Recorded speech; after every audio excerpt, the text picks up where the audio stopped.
오늘은 불교 용어 하나로 시작하고자 합니다. 그런데 불교 용어인 줄 모르고 쓰는 말이 있지요. 이신, 전심, 마음으로서 마음을 전한다. 그러니까 마음과 마음이 통한다. 이런 의미의 사자성어입니다. 이것은 선불교 용어입니다. 그 선불교라고 하는 것은 명상을 중요하게 여기는 불교이거든요. 그 명상을 중요하게 여기는 이 불교의 용어가 일상 용어가 되었습니다. 그래서 뭔가 조금 통하는 사람끼리 우리 이심전심이다. 그치? 이런 말을 쓰기도 하는 것이지. 그만큼 이 말은 한국 사람 정서 안에 깊이 박혀 있습니다. 제가 이 말을 굳이 꺼내는 이유는 신앙생활을 자꾸 이 말과 같이 하려고 하는, 성경을 자꾸만 이 말처럼 하려고 하는데 문제가 있기 때문입니다. 이 말의 유래는 석가모니가 어느 날 연설을 하다가 꽃을 하나 듭니다. 그 연화, 그러니까 연꽃 하나를 드는데 제자들이 갑자기 왜 연꽃을 드는지 몰라서 전부 어리둥절을 하고 있을 때 제자 중 한 사람이 그 석가모니가 연꽃을 드는 것을 보더니 미소를 싹 지은 것입니다. 연꽃을 들었을 때 미소를 지었다. 연화미소, 이런 말이 불교 용어에 있는데 여기에서부터 이심, 전심이란 말이 나온 것이지. 마음과 마음으로 이어진다. 이 말은 다르게 얘기해서 신앙생활을 하는 가운데 내 마음에 끌리면 그게 하나님 응답으로 생각하거나 내 마음이 통하면 저 사람하고 나하고는 뭔가 맞는 사람처럼 생각하는 그와 같은 모습이 있더라 하는 것입니다. 성경을 읽을 때 이것은 더 두드러집니다. 성경을 읽다가 어느 쭉 읽어 나가는 가운데 왠지 내 마음이 딱 끌리는 부분이 있습니다. 그러면 거기다 밑줄을 긋습니다. 그 색깔을 칠합니다. 그 중에 하나가 욥기에 있는 말씀이지요. 내 시작은 미약하였으나 내 나중은 장대하리라. 왠지 마음에 끌립니다. 그런데 문제가 무엇이냐면 그 구절은 욥에 대하여 평가하고 저주하고 비평하는 말 가운데 하나였습니다. 너가 지금 하는 거 이거 너가 죄를 지어서 그래. 그 이야기 속에 등장하는 이야기인데 앞뒤 문맥을 보지 않습니다. 그냥 내 마음에 끌리면 좋아 보입니다. 이게 심각한 영적인 병을 만드는 것이지. 우리는 지금 뭘 하려고 하느냐면 마태복음 21장 17절부터 시작되는 오늘 본문을 이해하려고 합니다. 하나님 말씀으로 받으려고 합니다. 그런데 하나님 말씀으로 받고자 할 때 이 말씀이 하나님의 뜻대로 이해하기 위해서는 내 마음에 끌리는 대로 해석하면 안 되고 문맥을 따라 하나님께서 지금 무엇을 계속 말씀하고 있는지를 살피면서 이 본문을 이해해야만 하는 것입니다. 이 본문에는 세 가지 이야기가 등장합니다. 첫 번째는 예수님께서 성전을 떠나셨다. 그리고 베다니로 가셨다 하는 말씀이 하나 있습니다. 17절에 딱 한 번 등장합니다. 그리고 두 번째 이야기는 그리고 예수님께서 가시다가 무화과 나무를 보시고는 저주하십니다. 저주하시자 말라버립니다. 이게 두 번째 이야기입니다. 세 번째 이야기는 예수님께서 제자들에게 믿음과 기도에 대하여 말씀하십니다. 그리고는 너희가 이 산더러 저 바다에 빠지라 해도 그것이 이루어진다. 너희들이 그런 기도를 할 수 있다. 이렇게 말씀하시는 내용까지 듣게 되는 것이지요. 이 세 개의 내용을 대하면서 우리는 이 말씀 속에, 이 말씀 중에 기도에 대하여 하신 이 말씀은 내 마음에 와닿네. 이렇게 보시면 성경에 등장하고 있는 기록된 하나님의 뜻과 상관없는 이해를 하고 있는 겁니다. 하나님이 뭘 말씀하시는지를 우리는 문맥을 통해 살펴야 합니다. 그러면 이 본문은 어떤 문맥에서 나왔는가? 이해하실 필요가 있는 것이지요. 우리는 계속해서 성전을 책망하시는 예수님에 대해 들었습니다. 예수님께서 성전의 주인이신데 성전에서 상을 엎으셨고 책망하시고 채찍질도 하셨습니다. 그리고 난 다음에 다 쫓아내시고는 친히 예수님 자신이 성전이 되셨습니다. 성전이 왜 필요한지에 대해 예수님이 친히 보이셨습니다. 어린 아이의 찬송을 받으시는 일 하셨습니다. 젖먹이의 찬송을 받으시는 일 하셨습니다. 가난한 자들이 하나님 앞에 얼마든지 놓을 수 있도록 그들의 길을 막았던 비둘기 파는 자의 상을 엎으시는 일 하셨습니다. 이것은 가난한 자도 오라 하시고 그 입의 어두남까지도 다 받으시는 찬양의 주인 되신 우리 주님의 모습이 이 본문 속에서 나타났던 것이지. 그러면서 찬양이 있는 성전, 하나님께 나아가서 하나님을 만날 수 있는 성전인 것을 예수님이 나타내십니다. 이뿐 아니라 맹인이 있었습니다. 저는 사람이 있었습니다. 그들을 고쳐주시면서 이곳은 만민이 기도하는 집이라고 하는 것을 나타내셨고 성전 대신 예수님의 모습을 보이셨던 겁니다. 성전이 성전으로서의 기능을 하지 못할 때 예수님께서 친히 성전 되시는 것이 앞부분의 기록이었다 하는 것입니다. 그리고는 오늘 본문 17절이 시작되는 것이지.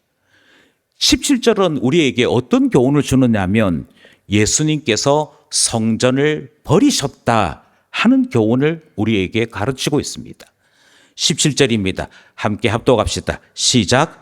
그들을 떠나 성 밖으로 베다니에 가서 거기서 유하시니라. 여기에 떠나라고 하는 이 글자에 노란색을 칠했습니다. 이 단어가 좀 특별하다는 것입니다. 헬라어에서 이 단어는 특별한 뉘앙스를 가집니다. 그냥 갔다 하는 말이 아니기 때문입니다. 그냥 갔다가 아니라 하나는 버리셨다라고 하는 의미를 담고 있는 것이지. 예수님께서 성전을 떠나라고 하는 이 말 속에는 예수님께서 이동을 하셨구나 이 의미가 아니다라고 하는 것입니다. 여기에서의 강조는 이동이 아니고 지금까지 계셨던 성전에 대해서 이제는 내가 너와 상관이 없어. 이제는 내가 이 성전에 대해서 마음을 접었어. 그 의미를 담아서 주님이 결국 떠나셨더라고.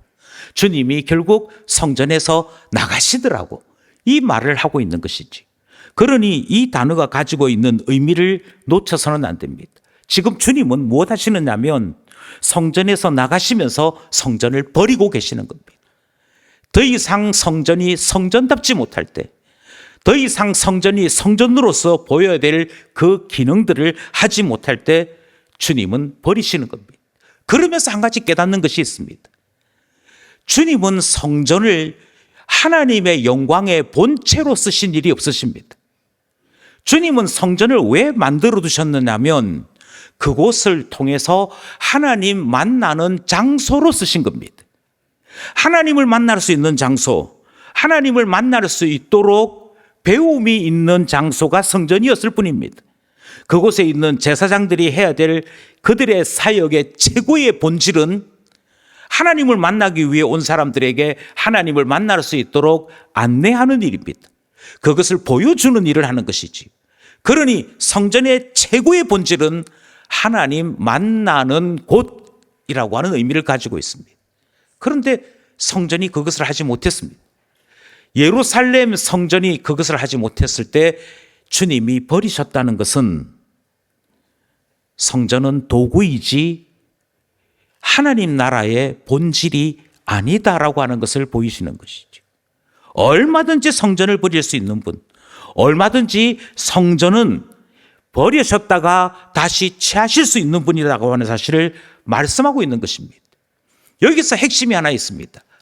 성전이 성전답지 못할 때 주님이 떠나시는구나. 이 일에 선지자들이 두려워했다는 것입니다. 다시 말씀드립니다. 성전을 자랑스럽게 한 것만큼이나 성전을 자랑스럽게 여긴 만큼이나 그 성전이 주님께로부터 인정을 받지 못했을 때 주님 떠나시는 것을 대단히 두려워했던 것이죠. 그것을 선지자들은 이렇게 표현했습니다. 주의 영광이 성전에서 떠나신다. 에스겔 선지자가 이렇게 표현했습니다. 에스겔 선지자만 그렇게 표현한 것이 아니고요, 많은 선지자들이 주님이 떠나는 것을 두려워했습니다. 심지어 다윗 왕마저도 주의 신, 그 신이 나에게서 떠나는 일 없게 해달라고 간절히 부르짖으며 회개했던 것을 기억합니다. 두려워하는 것은 무엇을 두려워해야 되느냐면 주님께서 우리를 향한 기대, 우리를 향한 소원, 우리를 향하신 계획을 어느 날 어느 순간 접으시고 너와 나 상관없다, 너 네 마음대로 해라, 그것이 얼마나 무서운 것인지를 보게 된다는 사실입니다. 그 안에 있는 제사장들은 깨닫지 못했습니다. 거기 안에 있던 호산나를 외치는 사람들도 깨닫지 못했습니다. 그런데 주님이 성전을 떠나신 이 일은 마태복음 24장 2절 말씀과 연결이 된다는 점을 기억하셔야 됩니다. 성전을 만드셨으나 더 이상 기능을 못합니다. 본질을 추구하지 못합니다. 그랬을 때 주님께서 이렇게 말씀하시지요. 마태복음 24장 2절 함께 합독하겠습니다. 시작. 대답하여 이르시되 너희가 이 모든 것을 보지 못하느냐? 내가 진실로 너희에게 이르노니 돌 하나도 돌 위에 남지 않고 다 무너뜨려지리라. 아멘. 성전을 버리십니다. 베다니로 가십니다. 그냥 가신 것이 아니고 버리십니다. 그리고는 주님이 선언하십니다. 이제 필요 없게 됐잖아. 이제는 필요 없는 거잖아. 그리고 주님이 선언하십니다. 필요 없는 이 건물 돌 위에 돌 하나 남김없이 다 무너뜨리리라. 싹 갈아엎으리라. 우린 여기서 다시 한 번 더 성전이 어떻게 하다가 이 지경이 되었는가를 생각할 수 있어야 합니다. 성전을 버리시고 베다니로 가셨다, 그 사이의 차이를 이해할 수 있어야 합니다. 성전이 화려한 황금으로 지어진 것을 우리는 알고 있습니다. 여러 번 외적의 침입을 받을 때마다 거기에 있는 금을 긁어내어서 조곡물로 바치고 적들이 쳐들어왔던 것에 대해 제발 돌아가시라고 했던 것들을 기억합니다. 그만큼 황금 덩어리로 지어진 화려한 곳입니다. 그곳에는 언약궤가 있습니다. 그곳에는 하나님의 임재를 상징하는 수많은 것들이 있습니다. 성소와 지성소로 구분된 그 본체 안에는 이야기로만 전해지는 그림이 있습니다. 이야기로만 전해지는 불들이 있고 제단이 있고 그리고 그 안에 향기로움이 있습니다. 그러니 신비로운 곳입니다. 가치 있는 곳입니다. 오랜 기간 동안 만들어진 곳입니다. 다윗 왕이 조성했고 솔로몬이 그 지혜로 만든 최고의 걸작품이 성전입니다. 그런데 주님은 그 비싸디 비싼 건물, 사람들이 그렇게도 열망했던 그곳을 오히려 버리십니다. 이유가 무엇입니까? 기능만 남았기 때문입니다. 제사를 드립니다. 제물을 잡습니다. 제사장들이 그것을 열심히 갖다 나릅니다. 그러나 그 누구도 하나님을 만나지 못할 때, 그 누구도 하나님으로 말미암아 성령의 사람으로 바뀌는 일이 없을 때, 본질은 없고 기능만 남았을 때 주님은 과감하게 버리십니다. 이게 뭐라고? 이게 아무리 비싸다 한들 하나님의 가치로보다 비쌀 수 없고, 이것이 아무리 놀랍다고 한들 하나님께서 가지고 계신 지혜만큼 놀랍지도 않은 것인데 사람들은 하나님이 아닌 건물에 집중하면서 거기에 매였습니다. 그랬을 때 주님이 버리시고 베다니로 가십니다. 베다니에는 다른 성전이 있습니까? 아니요. 아무것도 없습니다. 베다니는 촌입니다. 거기에 대단한 건물이 있을 수가 없습니다. 그러나 예수를 사랑하는 이들이 거기에 있습니다. 주님을 사랑하게 될 때 주님을 만나게 될 것이라는 이 말씀은 베다니에서는 항상 일어나는 일이었습니다. 그곳에서는 주님의 말씀을 사모하며 듣는 것이 있었습니다. 주님의 무릎 가까이에 다가와서 말씀하시는 주님의 그 어떤 말씀도 놓치지 아니하려고 귀담아 듣는 이들이 있었습니다. 주님의 능력을 한 점 의심 없이 믿는 이들이 있었습니다. 죽어가는 이라 할지라도, 죽어가는 이가 있다 할지라도 예수님이 계시면 얼마든지 살릴 수 있음을 믿는 믿음의 사람들이 거기에는 있었습니다. 그래서 17절은 짧지만 분명하게 주님의 선택을 소개하고 있는 것입니다. 성전은 버리십니다.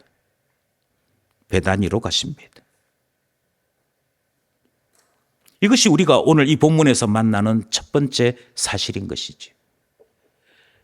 두 번째가 있습니다. 두 번째는 성전을 버리신 예수님께서 이제는 이스라엘을 버리십니다. 이 사실이 18절, 19절에 기록되어 있습니다. 18절, 19절 함께 합독하겠습니다. 시작. 이른 아침에 성으로 들어가실 때에 시장하신지라 길가에서 한 무화과 나무를 보시고 그리로 가사 잎사귀 밖에 아무것도 찾지 못하시고 나무에게 이르시되 이제부터 영원토록 내가 열매를 맺지 못하리라 하시니 무화과 나무가 곧 마른지라. 우리는 이 본문을 17절 다음에 대하게 됩니다. 그리고 갑자기 생뚱맞게 무화과 나무 이야기를 듣게 되는 것이지요. 다시 말씀드립니다. 무화과 나무 이야기인데 저는 뭐라고 말씀드리냐면 예수님께서 무화과 나무를 말라버리게 하셨다 이렇게 해석하지 아니하고 이 본문이 우리에게 전하는 교훈은 계시는 예수님께서 이스라엘을 버리셨다는 것입니다. 그러면서 예수님께서 이스라엘을 버리시는 것을 무화과 나무에 대한 저주로 표현하고 계시는 것이죠. 여기서 기억해야 될 것은 무화과 나무는 이스라엘의 상징나무로 등장한다는 것입니다. 이것은 아주 오래된 전통이고 이스라엘 사람들도 외부 사람들도 인정하는 바입니다. 특별히 선지자 호세아 9장 10절 말씀을 기억할 때 이 사실을 분명하게 알 수 있습니다. 호세아 9장 10절 말씀을 함께 합독합시다. 시작. 옛적에 내가 이스라엘을 만나기를 광야에서 포도를 만남같이 하였으며 너희 조상들을 보기를 무화과 나무에서 처음 맺힌 첫 열매를 봄같이 하였거늘 그들이 바알보올에게 가서 부끄러운 우상에게 몸을 드림으로 저희가 사랑하는 우상같이 가증하여 졌도다. 아멘. 호세아 선지자가 이렇게 얘기합니다. 하나님께서 예전에 우리 조상들 대할 때 하나님께서 이스라엘을 처음 세우시고 다윗이 하나님 나라로서 이스라엘을 선포할 그때에는 이스라엘을 대하시기를 포도나무 대하는 것처럼 무화과 나무 대하시는 것처럼 대했다고 얘기합니다. 여기서부터 포도나무는 이스라엘을 상징해, 무화과 나무는 이스라엘을 상징해 라는 확실한 관계가 표명된 것이지. 그런데 무화과 나무에 대해서 이렇게 표현합니다. 무화과 나무의 처음 맺힌 열매를 대하는 것처럼 우리 조상들을 대하셨다.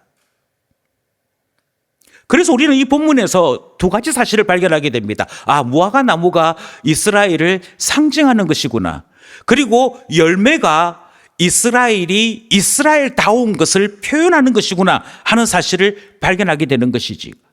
그런데 이렇게 무화과 나무가 이스라엘이라고 한다면 오늘 우리가 읽은 본문에서 예수님은 그 무화과 나무를 저주하시는 것입니다. 저주하십니다. 이유가 무엇이지요? 주님이 원하시는 열매가 없었기 때문입니다. 이스라엘이 이스라엘다운 것은 무화과 나무로 이야기하자면 그 처음 맺는 열매 대하듯이 주님은 이스라엘을 여기셨다. 여기에서 열매가 있는 것이 이스라엘다움인 것을 발견할 수 있습니다. 그런데 열매가 없었습니다. 그 주님이 무화과 나무에 가셨을 때 열매가 없었습니다. 마태복음은 이것을 한 절로 짧게 설명합니다.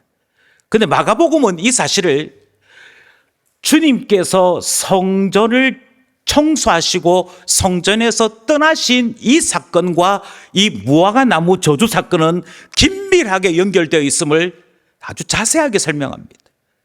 마가복음의 11장에서 12절, 14절은 무화과 나무를 저주하신 것이 기록되어 있습니다. 그러니까 성전에 들어가시기 전에 무화과 나무를 보시고는 저주하십니다. 그리고는 그 다음 본문이 무엇이 등장하냐면 15절부터 19절까지가 성전을 정화하신 사건이 등장합니다. 그러니까 우리가 지난번에 살펴봤던 상을 엎으시고 하는 내용이 여기서 등장합니다. 그래서 무화과 나무를 저주하신 것이 성전 들어가기 전의 사건으로 기록하고 있습니다. 성전을 정화하셨습니다. 그리고 나오셨습니다. 그 다음에 그 나무를 보시고 나무가 말랐다 하는 이야기와 함께 우리 오늘 본문의 이야기가 기록되어 있는 것이지. 그러면서 무화과 나무의 이 사건과 성전을 정결케 하시고 성전을 버리시는 것과 연결되어 있음을 길게 설명하고 있는 겁니다. 마태복음은, 우리가 읽었던 마태복음은 이것을 줄여서 설명합니다.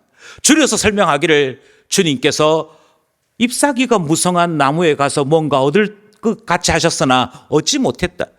그러자 주님께서 저주하셨고 이내 곧 말랐다. 이렇게 표현하고 있는 것입니다. 여기서 마태가 강조하는 것은 하나입니다. 주님께서 어떤 시간에 언제 어떤 절차로 그게 아니고 지금 무화과가 저주를 받았다는 것입니다. 아니요, 다시 말씀드립니다. 예수님께서 이스라엘을 버리십니다. 이게 지금 마태복음이 강조하는 바입니다. 무화과 나무가 저주를 받아 말라버려졌어. 죽었다는 얘기지요. 예수님께서 이스라엘의 왕이신데 왕이신 예수가 그의 나라를 버리십니다. 우리는 여기서 한 가지 질문하게 되는 것이지요. 왜 버리셨을까? 왜 버리셨을까? 영원한 제사장이 성전을 버리신 것을 우리로 보게 하셨습니다. 그리고 온 세상의 주제이신 왕 대신 예수님이 이스라엘을 버리시는 것을 지금 보게 되는 것이지요. 다시 우리는 무엇을 주목하느냐면 이유에 주목합니다. 왜 버리셨을까요? 문제는 제자들이 이 사실을 몰랐다는 것입니다. 이 저주받은 나무는 바라보면서도 이유를 몰랐습니다. 오히려 제자들은 이 사건에 대해서 예수님의 행동을 이상하게 여깁니다. 그래서 물어봅니다. 이유를 몰랐다는 것입니다. 마가복음 11장 13절 말씀을 함께 나누고자 합니다. 함께 합독합시다. 시작. 멀리서 잎사귀 있는 한 무화과 나무를 보시고 혹 그 나무에 무엇이 있을까 하여 가셨더니 가서 보신즉 잎사귀 외에 아무것도 없더라.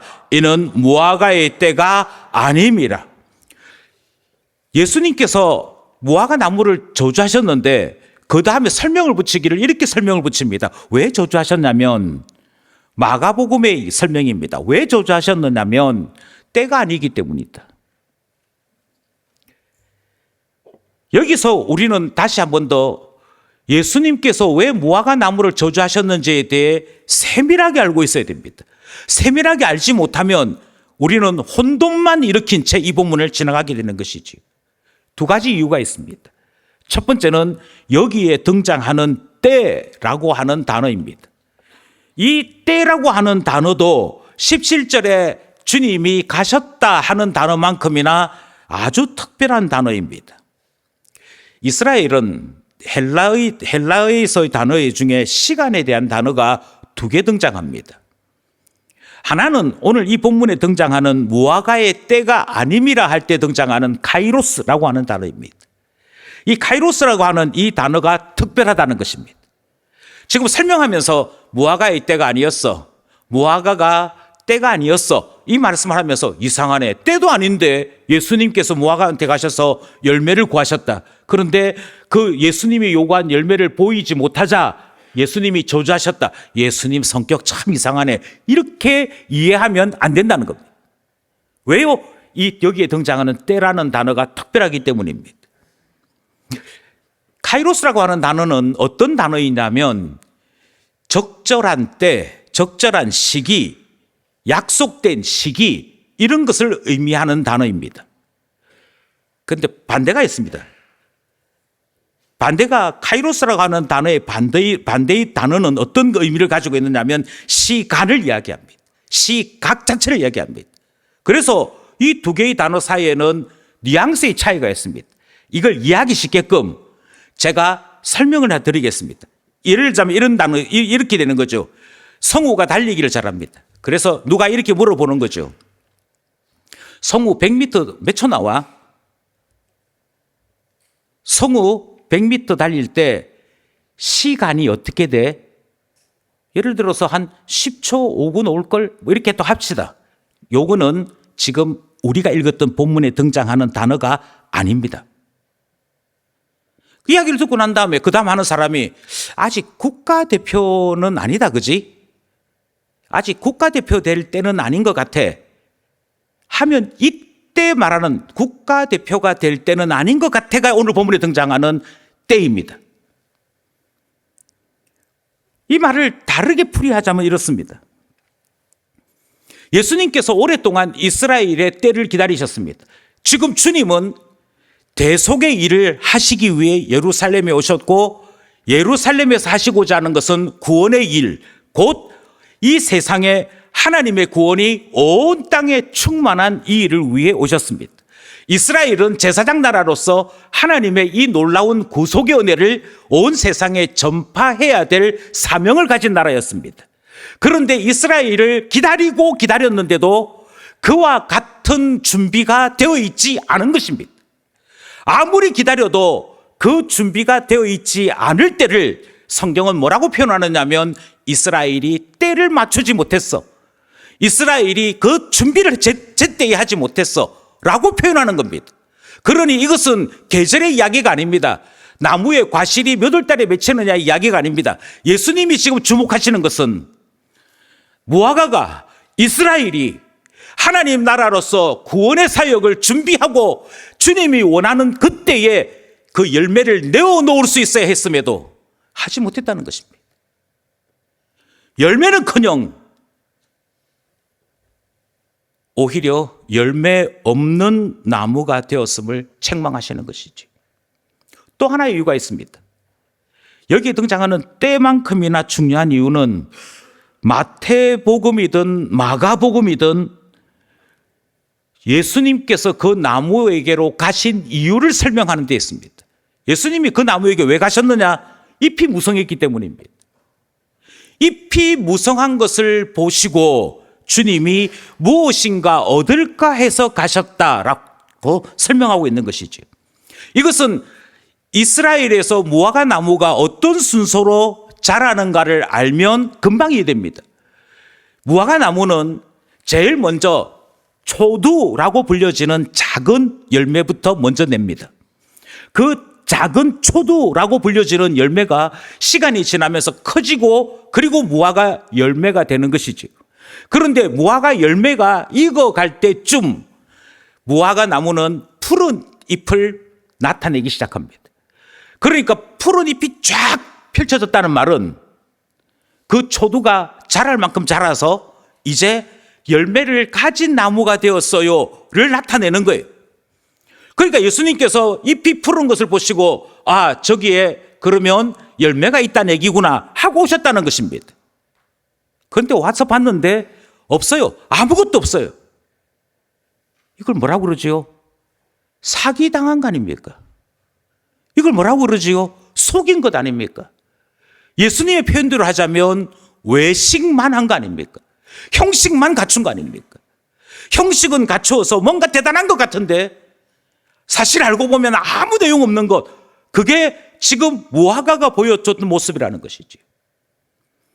문제는 선지자들이 이와 같은 모습을 타락이라고 책망했다는 것입니다. 미가서 7장 1절 말씀입니다. 함께 합독합시다. 시작. 재앙이로다 나여 나는 여름 과일을 딴 후와 포도를 거둔 후 같아서 먹을 포도송이가 없으며 내 마음에 사모하는 처음 익은 무화과가 없도다. 미가 선지자가 하나님 앞에서 망하게 됐다, 화로다 가슴을 치고 애절합니다. 그러면서 뭐라고 얘기하느냐면 열매가 없어. 그리고 포도나무에 대한 이야기를 합니다. 처음 익은 무화과가 없어.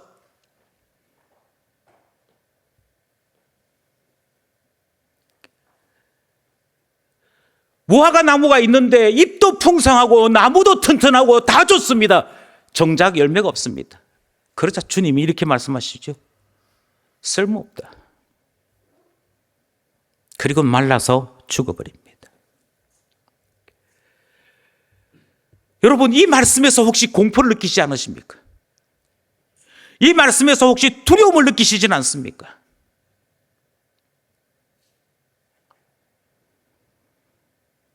제사장 나라로 이스라엘이 부름을 받았습니다. 그러면 뭐합니까? 제사장 나라로 부름 받았다는 것이 중요한 것이 아니라 열매가 없으면 그것이 나라라 할지라도 성전이라 할지라도 주님은 버리십니다.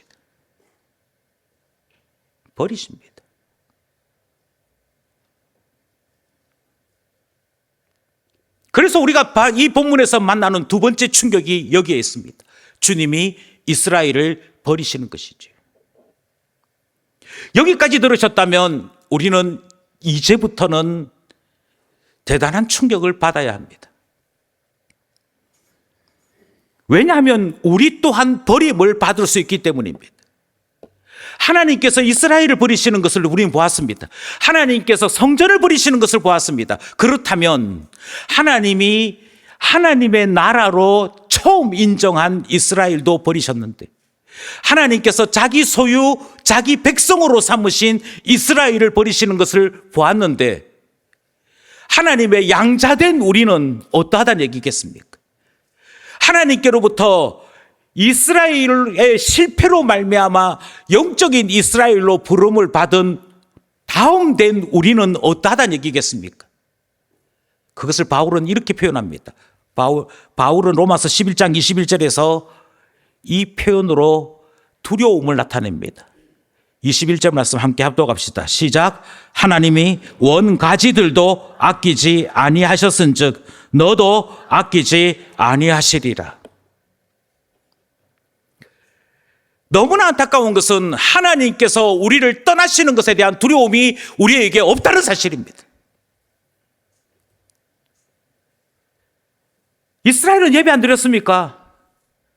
이스라엘이 예배를 드렸고 제물을 마련했고 제물도 정결한 것, 정한 것, 그것 드리고자 거기에 비둘기 파는 사람, 제물을 바꾸는 사람, 화폐 바꾸는 사람, 그런 사람들까지 동원하면서 예배 드린 사람이 이스라엘 사람들이었고 성전 예배였습니다.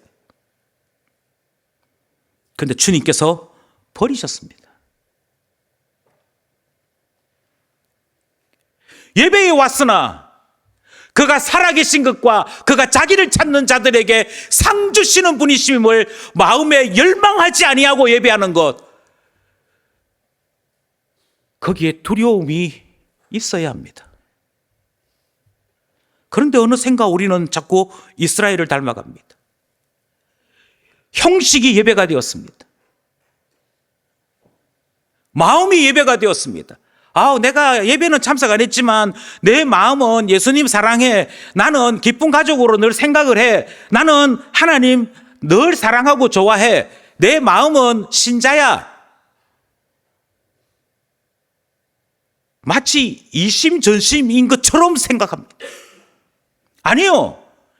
주님은 정말 나를 사랑한다면, 정말 하나님 앞에 합당한 예배를 드리는 자라면 반드시 열매가 있다고 말씀하십니다. 없으면요, 이스라엘과 똑같이 버림받는 것이지. 버림받을 수 있습니다.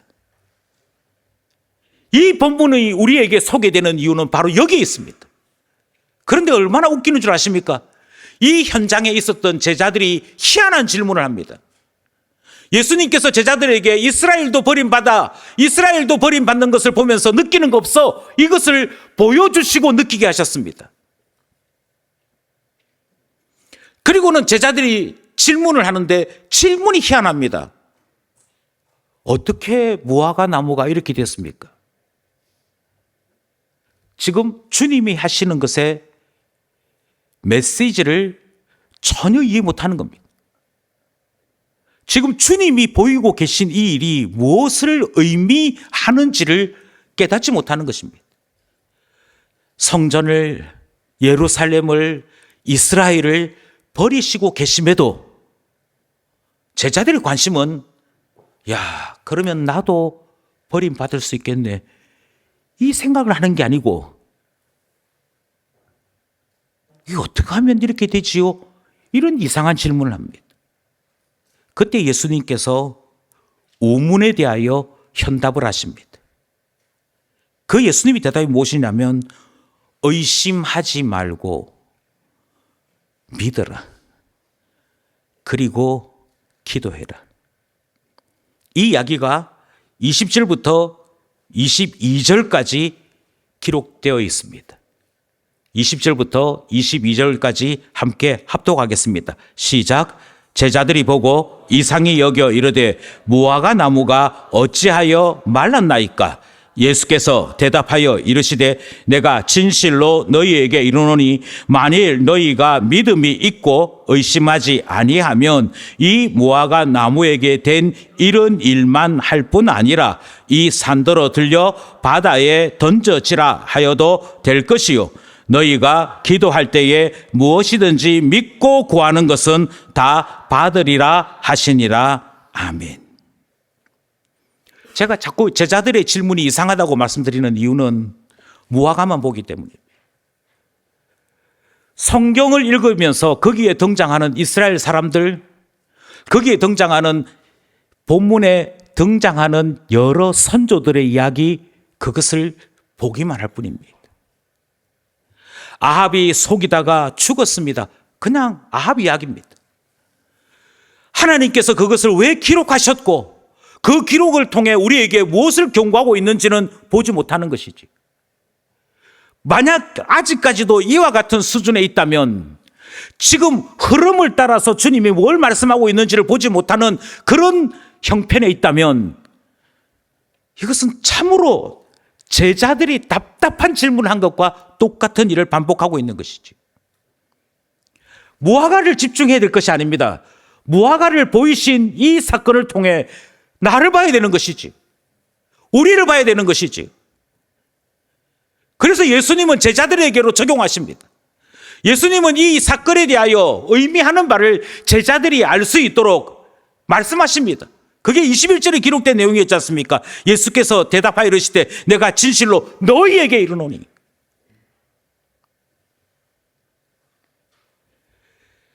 이 말씀 속에 두려움이 있어야 합니다. 이 말씀 속에 혹시 나는 그렇지 아니한가, 성령 안에서 살피는 일이 있어야 합니다.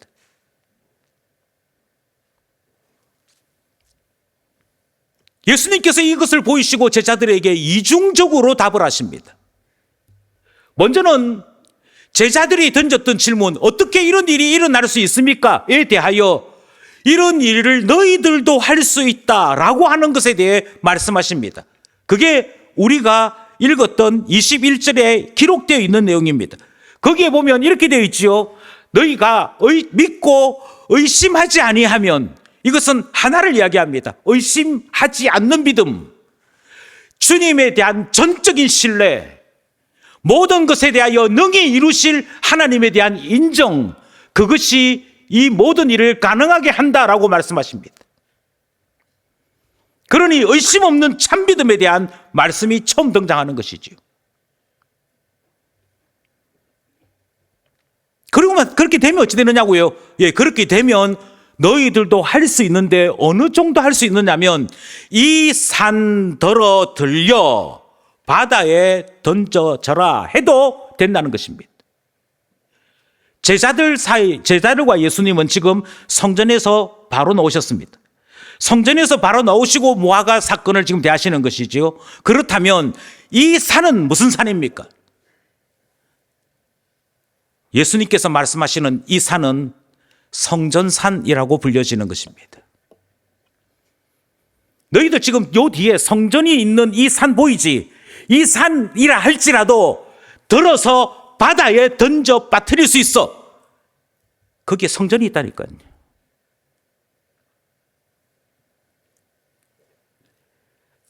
껍데기만 있고 도구임에도 불구하고 제 역할을 하지 못하는 것을 주님이 버리신 것처럼 껍데기만 있고 아무것도 하지 못하는 것에 대해 주님과 함께 버릴 놀라운 권능이 있음을 제자들에게 말씀하고 계시는 것입니다. 그러면서 무화과 나무를 버리신 일이 성전과 연결되어 있는 일이고 이스라엘과 연결되어 있는 일인 것을 말씀하시지. 저는 특별히 여기서 이 산에 주목합니다.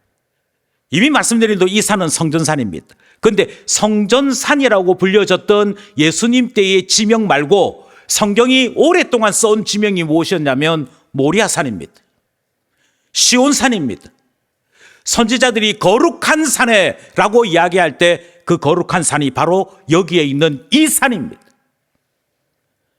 여러분께서 잘 아시는 대로 모리아산은 아브라함과 관련이 있습니다. 아브라함과 관련이 있으면서 거기에서 하나님 앞에 제사 드리려고 했던 것, 하나님께서 나라로 이스라엘의 영광을 말씀하시는 그 언약이 그곳에서부터 시작됩니다. 그러니 모리아산은 이스라엘의 시작과 관련된 것입니다. 아브라함과 이삭과 야곱 그들의 열조와 관련되어 있는 것입니다. 바로 그 놀라운 산, 그 놀라운 역사가 담겨 있는 그 산, 근데 그 산조차도 들어서 빠뜨릴 수 있는 그 권능이 제자들에게, 새 이스라엘에게, 영적인 이스라엘에게 주어짐을 주님은 선언하고 계시는 것이죠. 여러분, 시온산이 어떤 산입니까?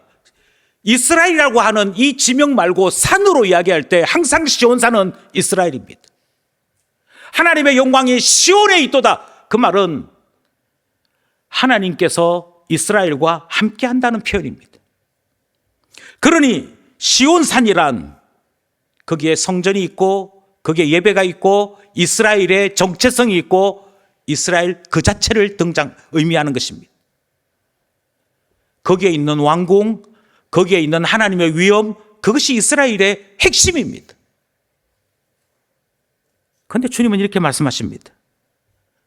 그 시온산 들어서 바다에 빠뜨릴 수 있어.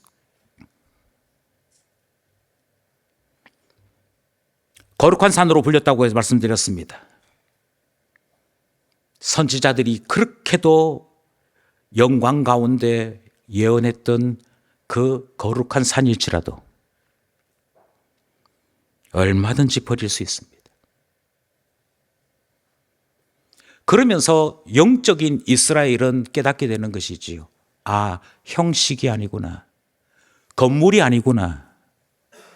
주님이 정말 원하는 주님의 참 도구되는 성전은 하나님을 사랑하고 예수님을 통해 하나님을 만나는 영적인 공동체를 원하시는구나.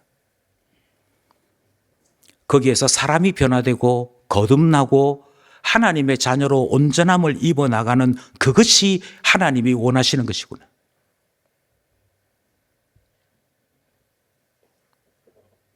그래서 주님은 그들의 질문에 대해 먼저 답을 분명하게 하십니다. 너희도 무화과 나무 저주하는 이 일 할 수 있어. 왜? 너희들이 하나님 나라를 건설하는 하나님 자녀들이니까. 그래서 제자들의 질문에 답을 하십니다. 그런데 또 다른 말씀이 이어집니다.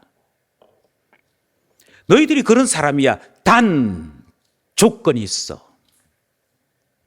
그 조건이 이렇습니다. 의심 없는 믿음입니다. 그리고 또 하나는 기도할 때입니다. 다시 말씀드립니다.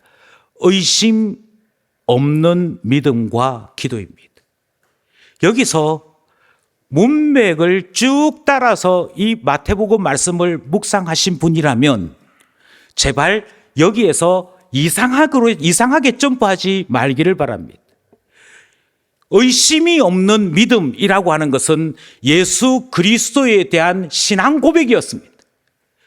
하나님의 아들 되신 예수님, 하나님께서 그 아들을 통하여 우리를 구원하시고 하나님께서 그 아들과 함께 죽고 그 아들과 함께 우리를 살리시는 것에 대하여 의심하지 않음입니다. 내가 믿습니다. 이게 아니고요. 그거는 내 의지를 이야기하는 것이지 믿음과 아무 상관이 없습니다. 그런데 우리는 자꾸만 착각합니다. 왜요? 예수님께서 지금 문맥을 따라 우리에게 믿음이 무엇인지, 무엇이 우리를 구원하는 믿음인지를 보였던 말씀들은 기억하지 아니하고 내 마음에 화끈하잖아, 좋잖아, 믿습니다, 이렇게 해야 믿음 같다고 생각하는 여기에서부터 문제가 생깁니다. 아니 오늘 본문 보니까요, 목사님 기도해야 된다네요. 우리 새벽기도 부활합시다. 저녁기도도 부활합시다. 하루에 기도의 11조를 드리는 운동합시다. 그리고 24시간이니까 한 2-3시간씩 우리 작정하고 기도하는 기도 생활을 시작해야 될 것 같습니다. 제발 이러지 마십시오.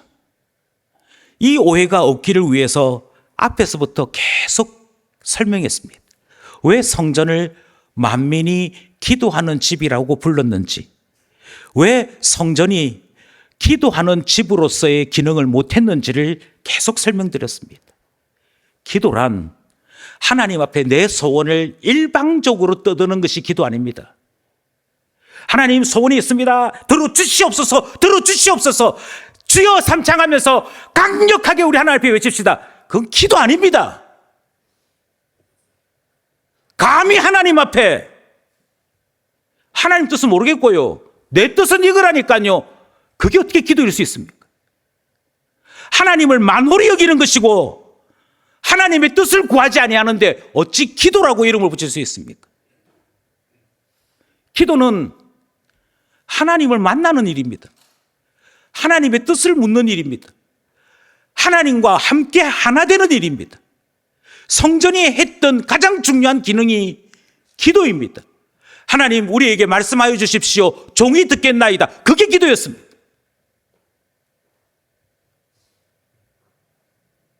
그리고는 주님이 다시 물으십니다. 너희가 이런 일도 할 수 있어. 단 조건이 있어.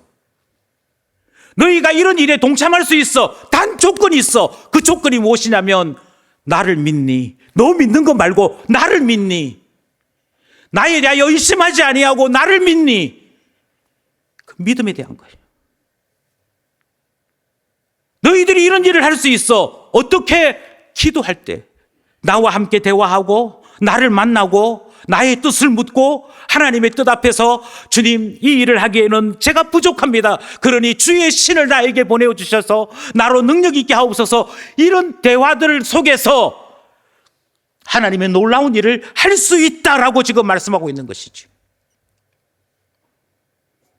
성전이 하지 못했던 일, 성전이 놓쳤던 일, 성전이 잃어버렸던 일을 주님은 제자들에게 옮기고 계시는 겁니다. 할 수 있어. 너희들이 참된 성전이 되어 하나님을 온전히 믿고 하나님 앞에 무릎으로 나와 주님을 만나는, 주님과 대화하는 참 성전이 된다면 내가 했던 이 일에 함께 할 수 있어 라는 말씀을 하시는 것이죠. 설교를 맺으면서 이 질문 하나를 나누고 싶습니다. 이스라엘을 버리셨습니다. 성전을 버리셨습니다. 그리고는 주를 사랑한다는 우리를 새 성전 삼으신다고 말씀하십니다. 교회를 성전으로 삼으시고 우리 각 사람들 성전으로 삼으시는 주님이 이 사건을 우리에게 보이시면서 이렇게 물으시는 것이죠. 너희는 참 성전 맞니?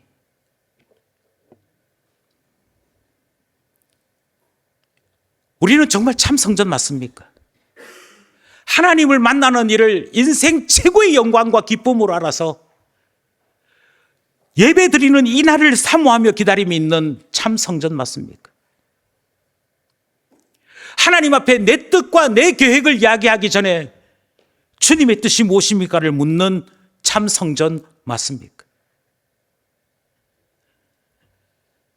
우리를 통하여 만민이 하나님을 만날 수 있도록 하나님께 통로가 되어지고 하나님을 보여주는 광고판이 되어지고 편지가 되어지고 향기가 되어지는 성전 맞습니까? 아마 이 말을 제발 오늘은 교회 가서 예배 드리자, 예배 드리면 내가 이것 들어줄게, 저것 들어줄게, 그래서 내가 갑이 되어서 한번 예배 드려줄게, 이 생각에 젖어 있는 사람들에게 이 말은 와닿지 않을 것입니다.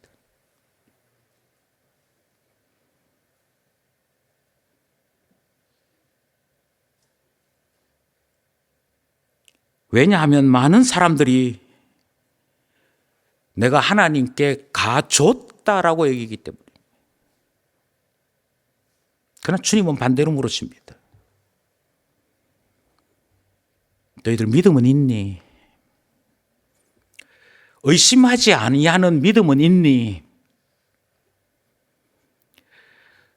나를 만나서 나와 대화하기 원하는 그 열망은 있니? 그렇게 될 때 너희들이 이런 일도 할 수 있는데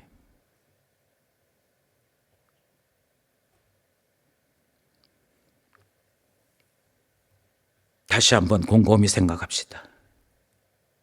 우리 교회는 주님이 원하시는 참 성전 맞습니까? 예배를 드리시는 여러분, 주일마다 하나님을 만나는 거 맞습니까? 주일마다 하나님의 뜻을 깨닫고 하나님의 말씀대로 살아가는 사명자 맞습니까? 내가 아니라 주님이 행하실 것을 철석같이 믿는 하나님의 사람 맞습니까? 바라건대 주님이 처음 익은 열매를, 처음 맺힌 열매를 보고 기뻐하셨던 그 기쁨이 저희 교회와 교회 안에 속해 있는 모든 성도님들 한 분 한 분에게 있기를 소원합니다. 너 참 성전 맞니? 라고 얘기할 때 주여 저희들이 능력은 미약하나 믿음을 지켰나이다. 주님께서 우리에게 베풀어 주신 사랑을 지켰나이다. 고백함으로 나가는 우리 모두 되기를 간절히 소원합니다.